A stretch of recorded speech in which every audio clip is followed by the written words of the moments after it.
Pakistan Peoples party کے chairman Bilawal Bhutto Zardari کا کہنا ہے کہ رمضان کے بعد عید پر بھی سندھ کے حصے کا پانی مسلسل روک کر عمران خان کی حکومت نے سفاکیت کی انتہا کر دی۔ جان بوجھ کر سندھ میں پانی کا بحران پیدا کرنے والی پی ٹی آئی حکومت نتائج کی ذمہ دار خود ہوگی۔ اپنے ایک بیان میں بلاول بھٹو زرداری نے ملک میں پانی کی منصفانہ تقسیم میں ناکامی پر وفاقی حکومت پر تنقید کر دی۔ کہا، سندھ کے حصے کا پانی روکے جانے کی وجہ سے کراچی کے لیے پانی کی ترسیل انتہائی کم ہو چکی ہے۔ ٹھٹھہ، بدین، سجاول اور تھر پارکر کو بھی پانی کی کمی کا سامنا ہے۔ عمران خان پانی روک کر سندھ کی زمینوں کو بنجر کرنے کی کوششوں کا سلسلہ بند کریں۔ دیگر صوبہ سندھ کی پیروی کریں کہ جہاں کی حکومت نے موجودہ قلت کے باوجود گڈو بیراج سے بلوچستان کو پانی کی ترسیل میں کوئی کمی نہیں کی۔ انہوں نے کہا کہ خیبر پختونخوا، پنجاب، سندھ اور بلوچستان سمیت پورے پاکستان کو طے شدہ فارمولے کے تحت پانی ملنا ان کا حق ہے۔ ملک کے کسی بھی صوبے کی اگر پانی کے معاملے میں حق تلفی کی گئی تو میں آواز اٹھاتا رہوں گا۔ ملک کو پہلے ہی کپاس کی فصل میں کمی کا سامنا ہے۔ ایسے میں بوائی کے موقع پر سندھ کا پانی بند کرنا ٹیکسٹائل سیکٹر کے لیے تباہ کن ہوگا۔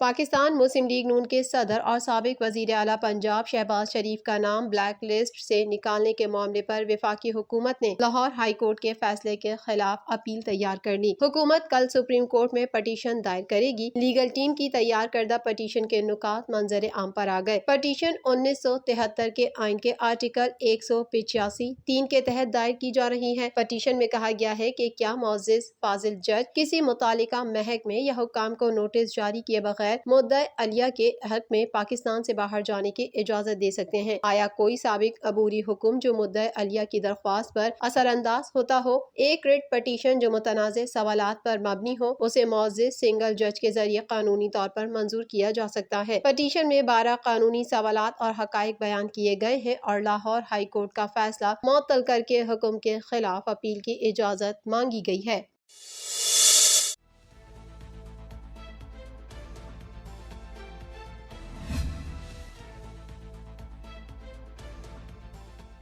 عوامی نیشنل پارٹی کی سابق صوبائی صدر بیگم نسیم ولی خان طویل علالت کے بعد انتقال کر گئیں۔ KNP کی جانب سے جاری بیان میں بتایا گیا کہ بیگم نسیم ولی کی نماز جنازہ ولی باغ 4 سدہ میں ادا کی جائے گی۔ بیگم نسیم ولی خان 24 جنوری 1936 کو خدائے خدمتگار تحریک کے اہم رکن اور سابق وزیر اعلیٰ خیبر پختونخوا امیر حیدر خان ہوتی کے دادا امیر محمد خان ہوتی کے ہاں مردان پار ہوتی میں پیدا ہوئیں۔ وہ خان عبد الولی خان کی دوسری اہلیہ تھیں۔ بیگم نسیم ولی خان نے 1975 میں میدان سیاست میں قدم رکھا اور 1977 کے عام انتخابات میں 4 سدہ اور مردان کے قومی اسمبلی کے حلقوں پر بیک وقت رکن قومی اسمبلی منتخب ہوئیں اور صوبہ خیبر پختونخوا سے منتخب ہونے والی پہلی خاتون سیاستدان بنی۔ وہ ایک بار رکن قومی اسمبلی، 3 بار رکن صوبائی اسمبلی رہ چکی ہیں اور 1994 میں پہلی بار اور 1998 میں دوسری بار عوامی نیشنل پارٹی خیبر پختونخوا کی صدر منتخب ہوئیں۔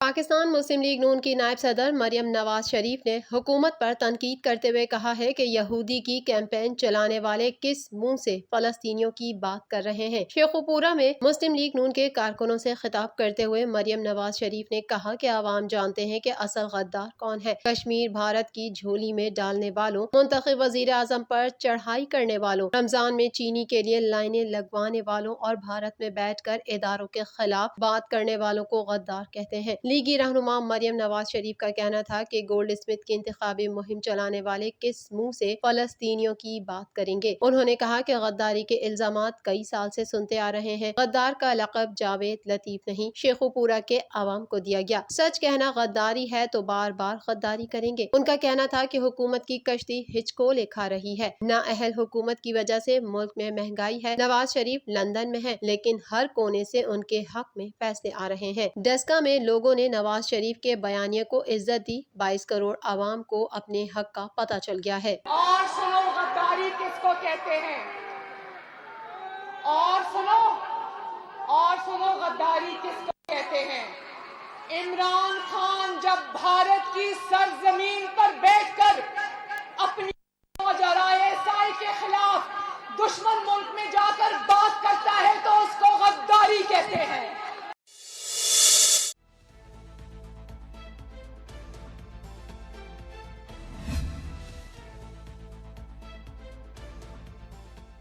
امامیہ اسٹوڈنٹس آرگنائزیشن پاکستان نے فلسطینیوں پر جاری اسرائیلی جارحیت کے خلاف ملک بھر میں 16 مئی کو اسرائیل کے ناپاک وجود کے خلاف یوم مردباد امریکہ نامنظور اسرائیل کے عنوان سے منایا۔ اس سلسلے میں ISO پاکستان کراچی ڈویژن کی جانب سے مرکزی امریکہ مردباد اور نامنظور اسرائیلی ریلی نمائش چورنگی سے کراچی پریس کلب تک نکالی گئی، جس میں زندگی کے ہر شعبے سے تعلق رکھنے والے لوگوں نے شرکت کی اور امریکہ اور اسرائیل مخالف نعرے لگائے۔ مقررین کا کہنا تھا کہ 14 مئی وہ دن ہے کہ جس دن اسرائیل کا ناپاک وجود عالم اسلام کے قلب میں خنجر کی طرح گھونپا گیا، اور 16 مئی وہ دن ہے کہ جب امریکہ نے ناجائز اولاد کے وجود کو نہ صرف سفارتی سطح پر تسلیم کیا بلکہ دوسرے کمزور ممالک کو بزور قوت تسلیم کروایا اور مسلمانوں کے خلاف ایک بین الاقوامی استکباری سازش کو پروان چڑھایا اور اسرائیل کے وجود کو قوت بخشی۔ مقررین کا کہنا تھا کہ فلسطین میں بہنے والے ایک ایک قطرہ خون کا ذمہ دار امریکہ ہے۔ وزیر خارجہ کا غاصب صہیونی ریاست کی طرف جھکاؤ کی ہر پالیسی کو سختی سے مسترد کرتے ہیں۔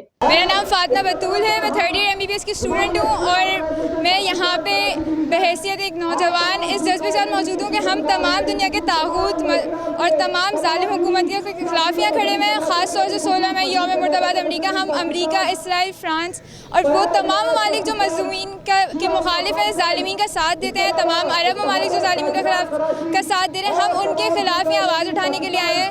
سر جذبہ ہے کہ جو آج کل جو اسرائیل نے اچانک فلسطین میں جو قابض ہے فلسطین میں بہت عرصے سے، ابل ہمارے قبلہ اول پہ جو انہوں نے نماز کے دوران جو جارحیت اسٹارٹ کی ہے، یہ بالکل بھی ہم برداشت نہیں کریں گے اور اس کے حد تک ہم سب جانے کو تیار ہیں۔ آج اگر ہم متحد ہو جائیں، متفق ہو جائیں، یہ شیعہ سنی مسئلہ نہیں ہے، عالم اسلام کا مسئلہ ہے۔ تمام مسلمانوں کو متفق ہو کر اس کے لیے جد و جہد کرنی پڑے گی اور وہ وقت دور نہیں ہے۔ میں سمجھتا ہوں اگر مشترکہ جد و جہد ہوتی ہے تو فلسطین بھی آزاد ہوگا، کشمیر بھی آزاد ہوگا اور بیت المقدس بھی آزاد ہوگا۔